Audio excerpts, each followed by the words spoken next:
Balik sa GMA Regional TV Live mga kapuso, ilado na gyud kaini siya sa social media og followed by libuan kayo nga mga tao dinhi sa Pilipinas ug sa gawas sa nasod. Amerikano ni siya mga kapuso nga vlogger nga nahigugma dinhi sa Pilipinas. Atong ililahon karong buntaga si Carson Moody, mas nailang si Kaloy. Good morning. Good morning, sir. Kumusta? Daghang salamat Sir Kaloy. Maayo ra ikaw, kumusta man sab karong panahon na?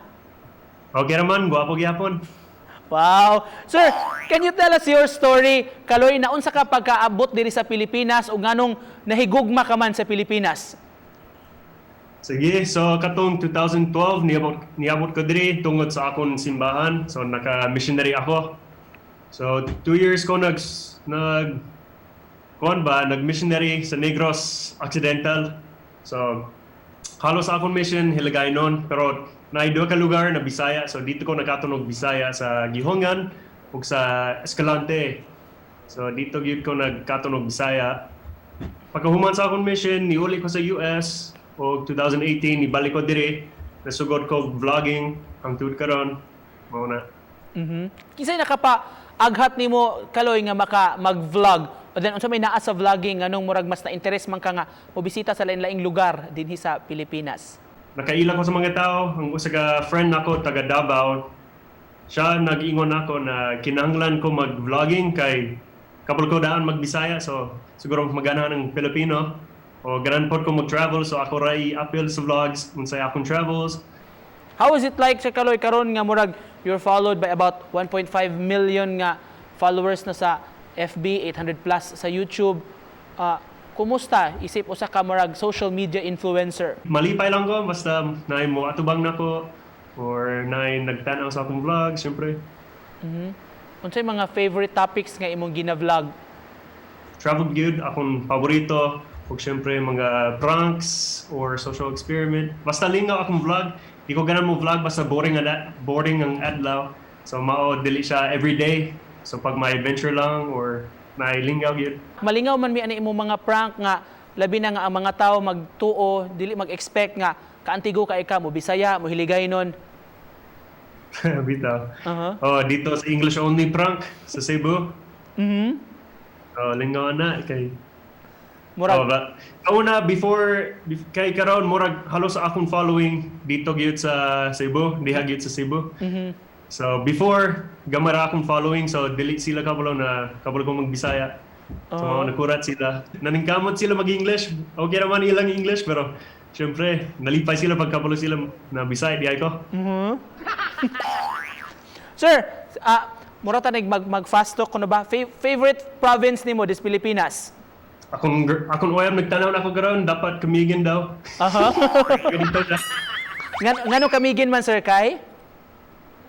Jada kayo. Gamay siya na isla karon, na dagan adventure, dagan falls, dili pa sikat kayo, dili siya crowded ba? Favorite Pinoy food? Bicol Express. Ang usa sa pinakalami. Kabalo na kamuluto Bicol Express? Dili pa. Di ko makapagluto. Favorite Pinoy expression? Ani? Ito daw? Anak gidi ay sir, kinsa may mag-anak expression ba? Basta Filipino. Sa daw. Nalibog ko sa una, unsa di ani? Ano gi-abot ka ba? Unsa may pasabot ana na expression di ay sir? Wala sila kadungog. Na unsa daw? Unsa? Ana di ay favorite Filipino kunoy or Filipina?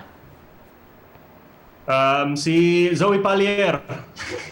Of course. Betaw. Of course, favorite Filipina gyud. Gamay lang kaayo Kaloy, na alam ko kuan po di mo murag test lang pod sa Pinoy or Bisaya nga vocabulary. Sige. Okay lang? Samang. Di ko kabalo na. Murag Tagalog man na. Muraog unsa?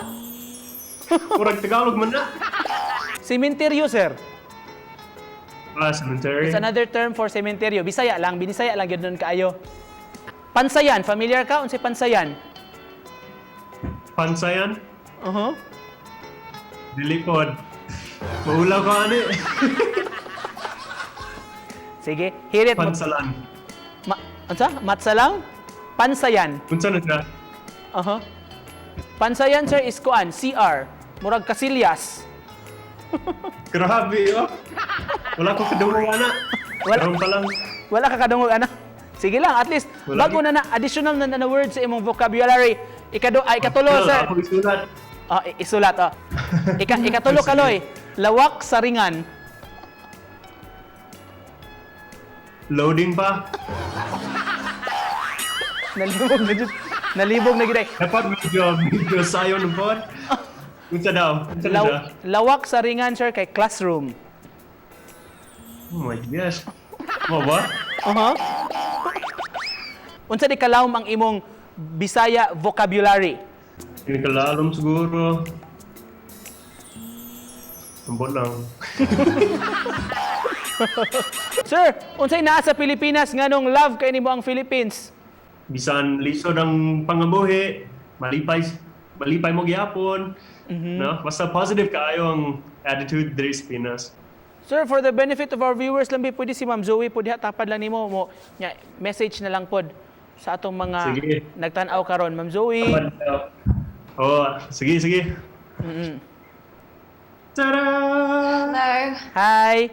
Message lang ninyo sa atong mga followers murag daghan na kaayo ang nakailan ninyo, libuan o milyon na gani sa Facebook. Unsay mensahe nimo, Ma'am Zoe o Kaloy? Message to them.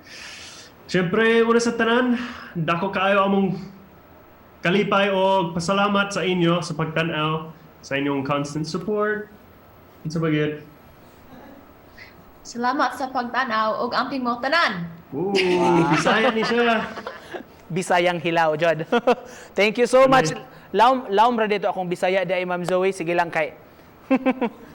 Lalom na. Nosebleed ko. Nosebleed. Abi na ko mayong ambot sa kanding nga naibangs. Abot. Big na my bones. Thank you so much for joining us. Daghang salamat sa good vibes karong buntaga. Thank you. Salamat kayo. Go. Bye. Bye-bye. Thank you.